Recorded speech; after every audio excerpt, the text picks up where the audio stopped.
Hello IIT aspirants, welcome to MacBook. मैं आपका teacher Nitin और आज इस लेक्चर में हम कवर करेंगे डेफिनेट इंटीग्रेशन का last topic, estimation of definite integral.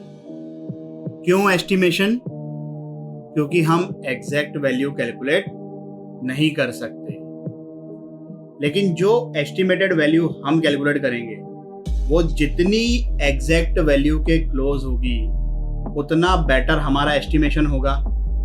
Example के तौर पर 0 से 1 e raise to power x square d x की वैल्यू अप्रॉक्सीमेटली ये आती है। ये वैल्यू मैंने गूगल से उठाई है। ये क्वेश्चन अपने स्कोप के बियॉन्ड है, हमें नहीं आता है e raise to power x square को इंटीग्रेट करना। So we are not going into this area, but what I am trying to say कि इस वैल्यू के जितना ज्यादा क्लोज हमारी एस्टिमेटेड वैल्यू होगी उतना बेटर हमारा एस्टिमेशन होगा। तो जैसे ये तीन चीजें मैंने लिख दी, अब आप बताओ कि इन तीनों में सबसे अच्छा एस्टिमेशन कौन सा है? ये तीसरा वाला।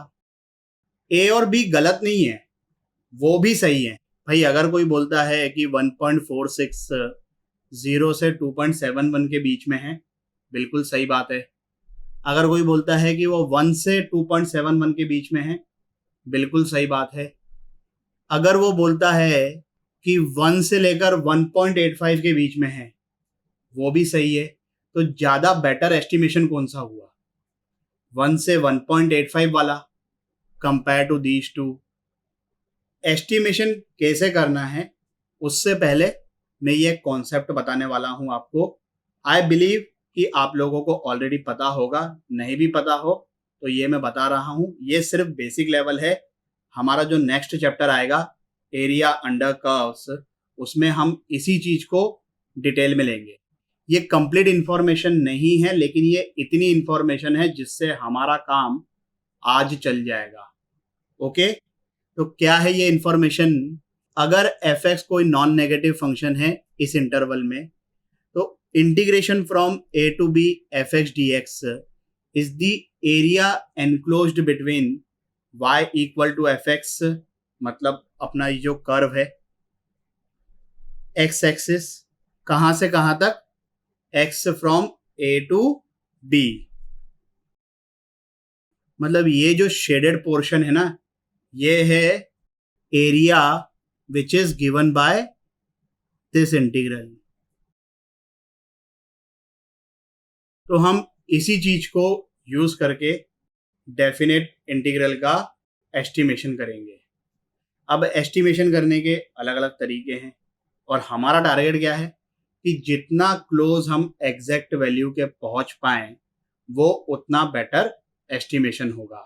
तो जो सबसे सिंपल तरीका है एस्टिमेट करने का, method 1, rectangular approximation. x equal to A से लेकर b तक में हमने ये एफ एक्स का फोटो बना दिया। ये जो है ये एफ एक्स की मैक्सिमम वैल्यू, ये जो है एफ एक्स की मिनिमम वैल्यू। इस इंटरवल में हमारा जो काम है वो इसी इंटरवल के बीच में है। ये जो चीज है A to B F x D X, वो क्या है? ये वाला एरिया। ये एरिया हम फाइंड नहीं कर सकते, मतलब इस फंक्शन को हम इंटीग्रेट नहीं कर सकते। भाई इंटीग्रेट कर सकते तब एस्टिमेट क्यों करते? तो हम इसको इंटीग्रेट नहीं कर सकते। जैसे ये जो हमने एग्जाम्पल लिया था 0 से 1 e raise to power x square d x, हमें e raise to power x square को इंटीग्रेट करते नहीं आता है। We can not find this area, but we can say that this area is lesser than the area of the rectangle ABCD and it is greater than the area of the rectangle EFCD। ये बोल सकते हैं ना भाई। अब rectangle ABCD का area क्या है? This into this, length into breadth, तो ये हो गया M। और ये कितना है भाई? एक्स एक्सिस के अलाउ B माइनस A, तो ये हो गया area of the rectangle ABCD। उसी तरीके से this integral is greater than the area of the rectangle EFCD, वो कितना होगा? This into this, length into breadth, length कितनी हो गई इसकी b माइनस ए, और ब्रेथ कितनी हो गई स्मॉल m।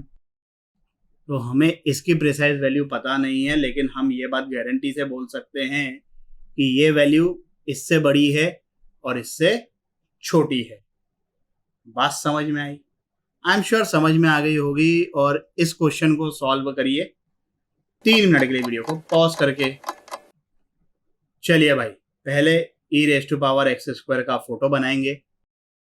0 पर e raise to power x square की वैल्यू 1, 1 पर इसकी वैल्यू e, और ये फंक्शन इंक्रीजिंग है कॉनकेव अपवर्ड्स।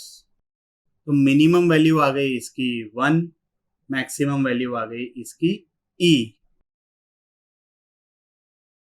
हमें भाई ये वाला एरिया फाइंड करना है, जो कि हम फाइंड नहीं कर सकते, लेकिन हम ये बात बोल सकते हैं कि ये जो एरिया है वो इस रेक्टेंगल के एरिया से बड़ा है और इस बड़े वाले रेक्टेंगल के एरिया से छोटा है।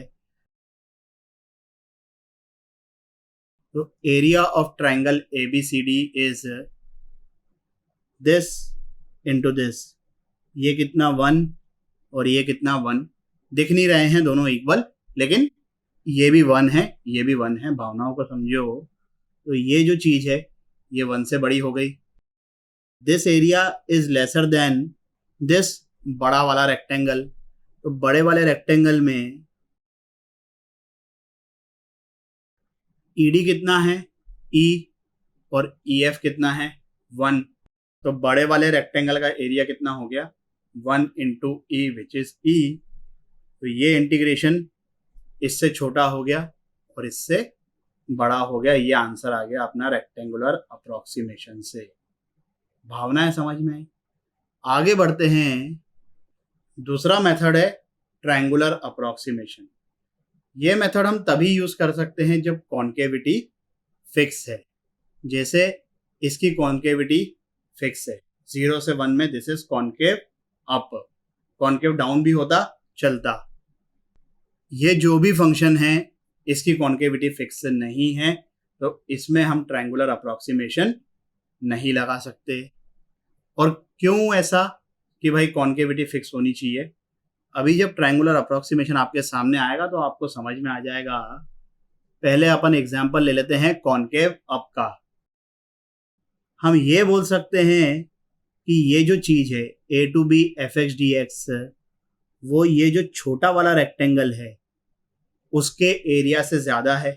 और रेक्टेंगुलर अप्रोक्सीमेशन में हम बोलते थे कि ये चीज ये बड़े वाले रेक्टेंगल से कम है, लेकिन इस बार हम बड़ा वाला रेक्टेंगल नहीं बोलेंगे, हम बोलेंगे कि ये जो एरिया है that is lesser then area of the trapezium EBCD।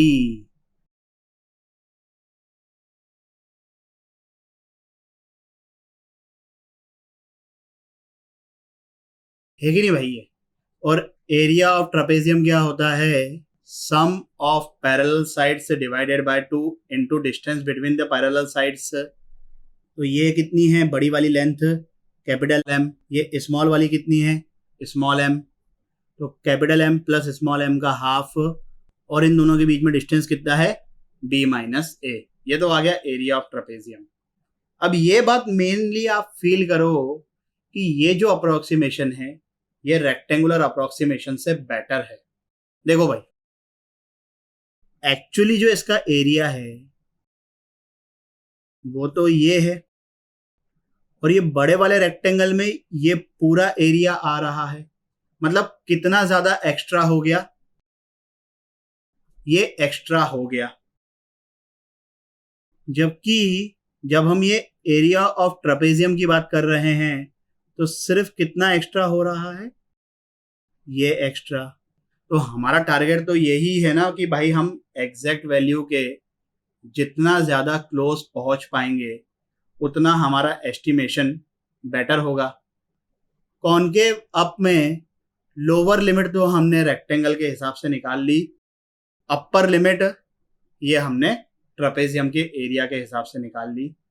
उसी तरीके से आप सोच सकते हो कि कॉनकेव डाउन में क्या होगा, लोअर वैल्यू जो आएगी वो ट्रपेजियम का एरिया हो जाएगा और अपर लिमिट ये बड़ा वाला रेक्टेंगल।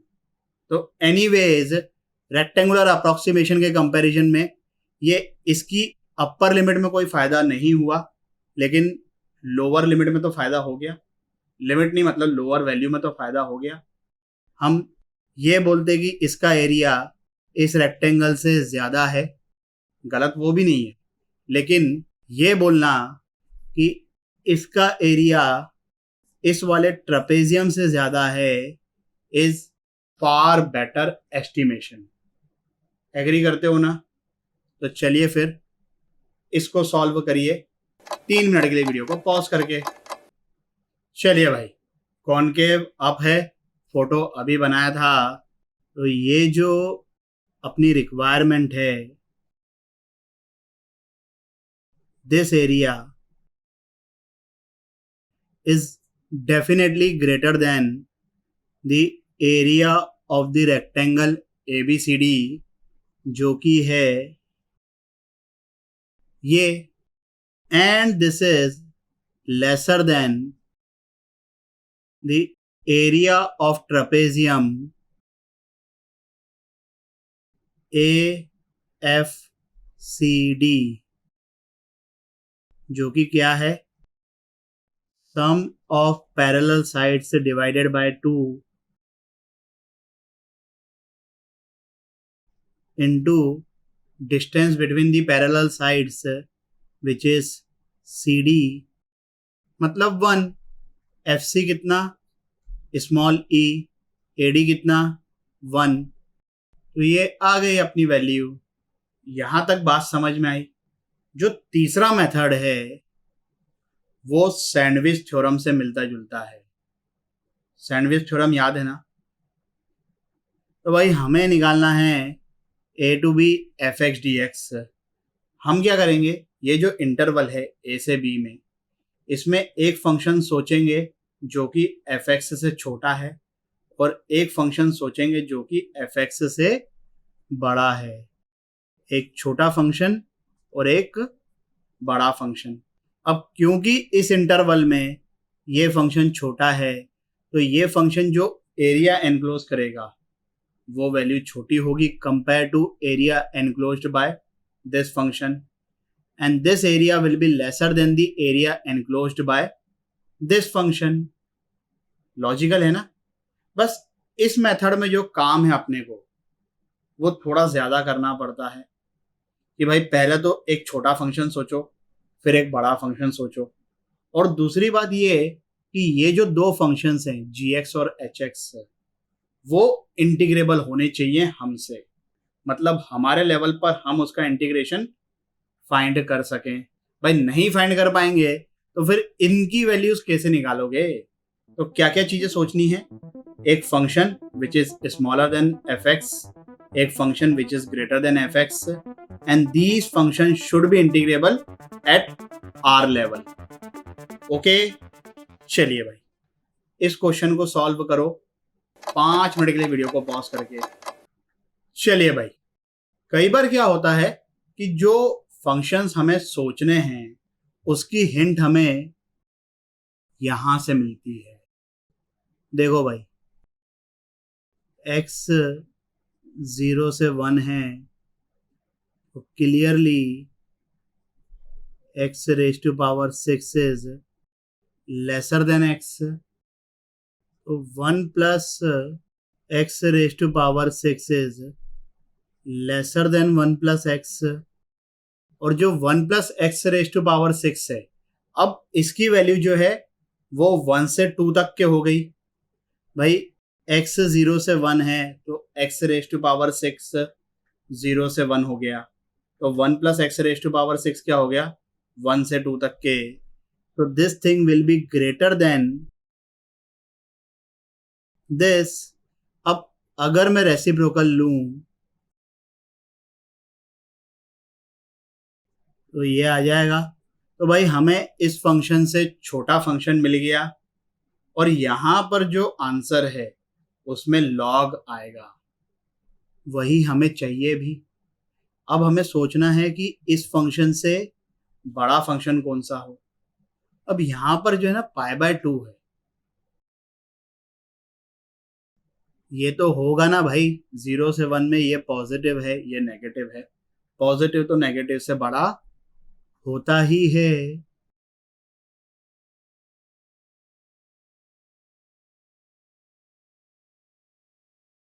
तो ये भी आ गया।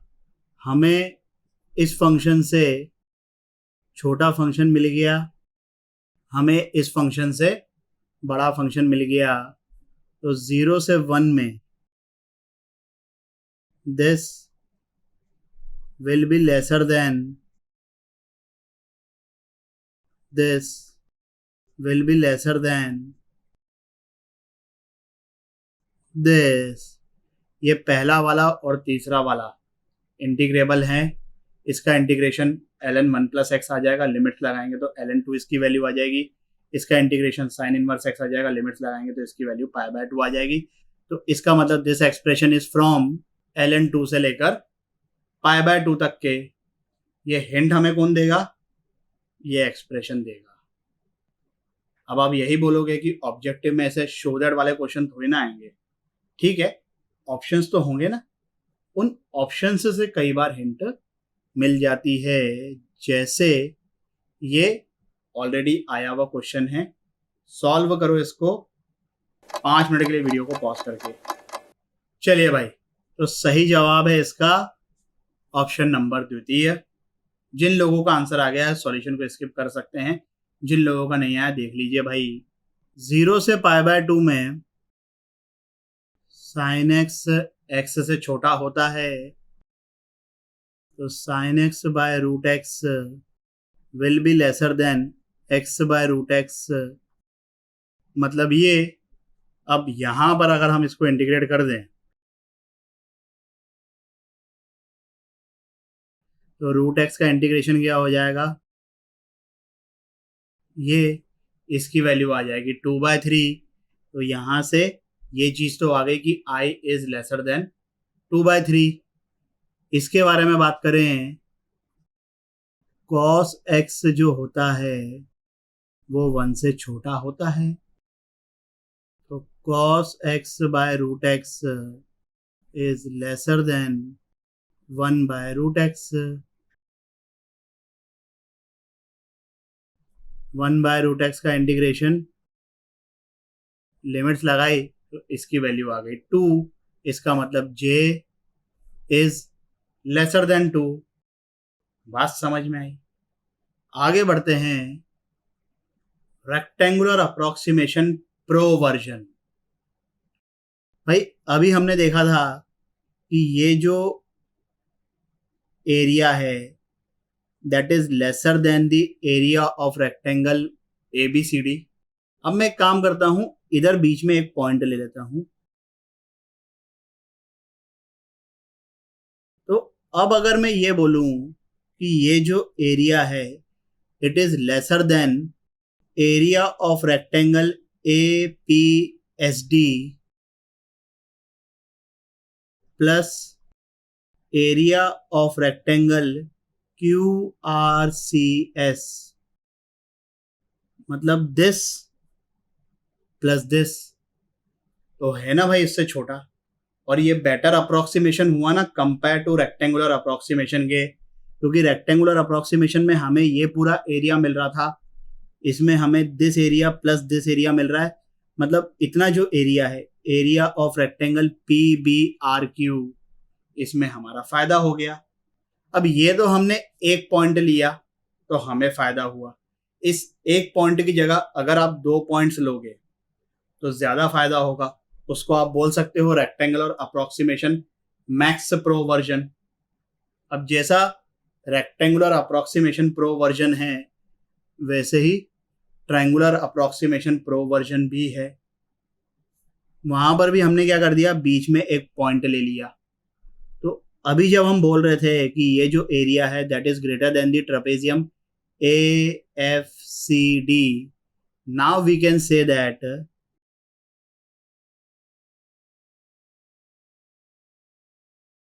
कि this area is greater than area of trapezium A P Q D plus P F C Q, और इसमें हमारा ज़्यादा फायदा है। ये एक पॉइंट लिया, एक से ज़्यादा पॉइंट लेंगे तो मैक्स प्रो वर्जन बन जाएगा, but the chances of such question is very less.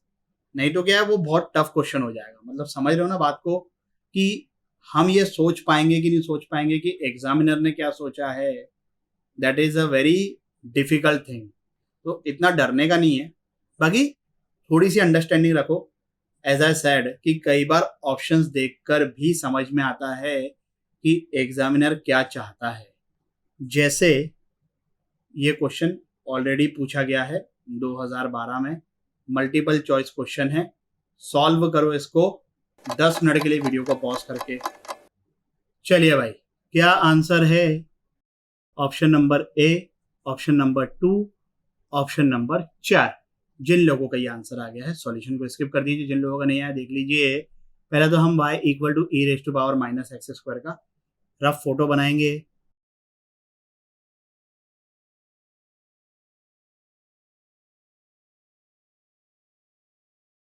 चलिए भाई, तो ये जो एरिया है ये वाला, वो इस रेक्टेंगल के एरिया से ज़्यादा है। इस रेक्टेंगल का एरिया कितना होगा? Base into height. बेस कितना? 1। हाइट कितना? 1/e।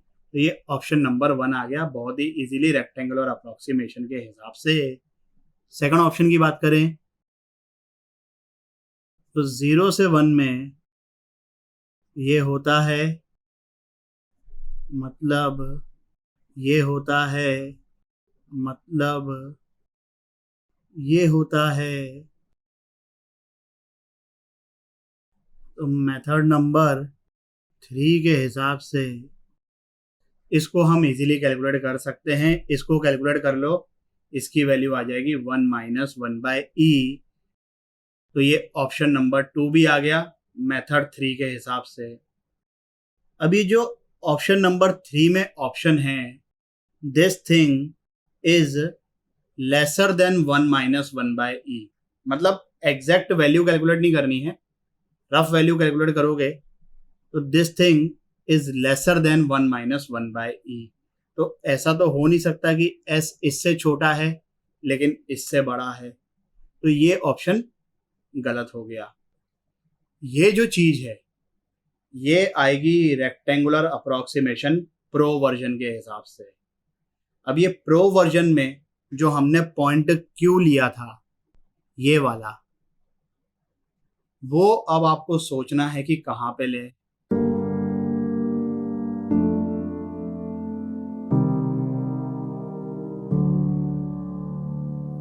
ये जो 1/√2 वाली कहानी दिख रही है ना भाई, उसके हिसाब से लेना है अपने को। तो यहाँ पर अपन ने ये एक पॉइंट ले लिया,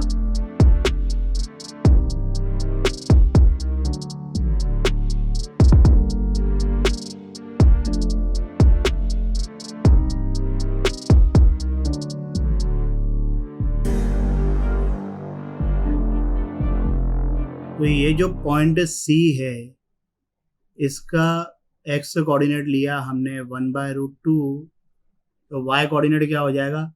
e raise to power minus 1/√2 का square, which is e raise to power minus 1/2, मतलब 1/√e।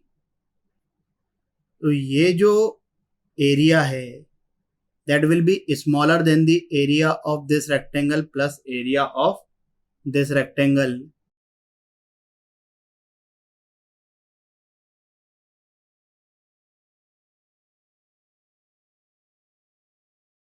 चलिए भाई, तो ये एरिया कितना आ रहा है?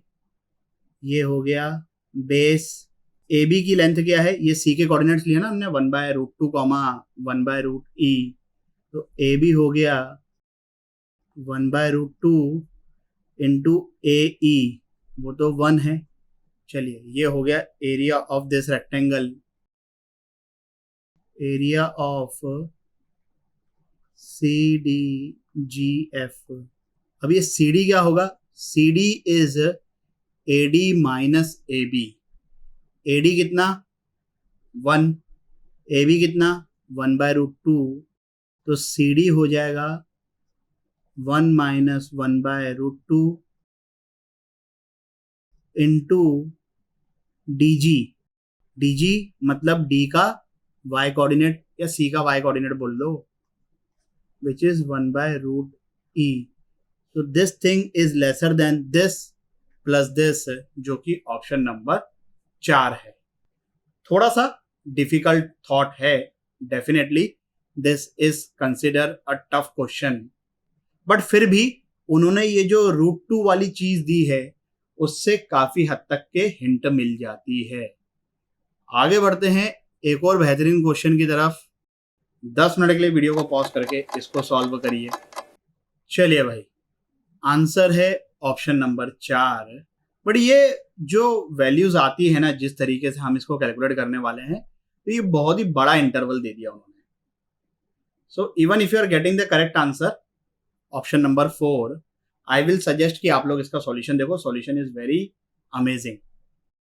साइन की मैक्सिमम वैल्यू 1, मिनिमम वैल्यू -1 होती है, बट क्योंकि यहाँ पर पावर 4 है तो मिनिमम वैल्यू कितनी हो जाएगी 0।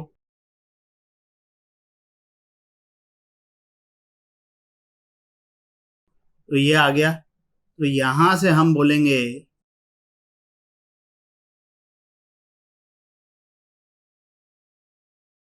ये, अब हमें क्वेश्चन में f ऑफ 1/2 की वैल्यू 0 दे रखी है, तो इसको मैं इंटीग्रेट करता हूं 1/2 से लेकर x तक के। 192/3 64,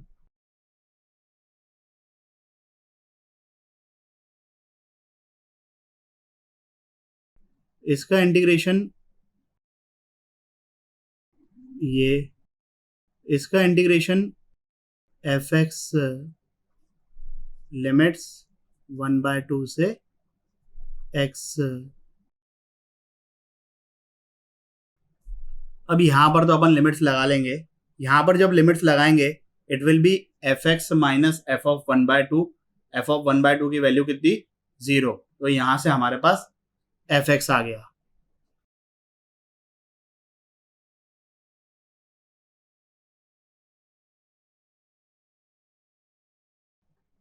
अब हमसे क्वेश्चन में पूछा गया है fx का इंटीग्रेशन 1/2 से लेकर 1 तक के, वो कर देते हैं।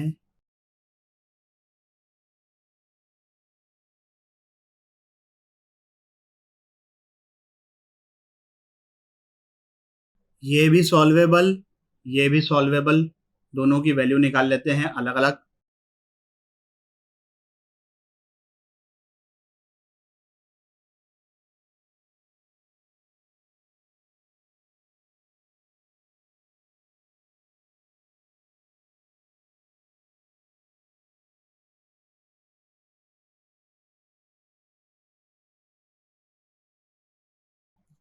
सिमिलरली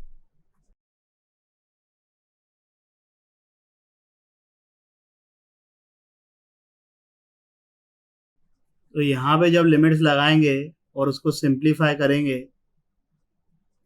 तो वो वैल्यू आती है ये। तो हमारे पास आ गया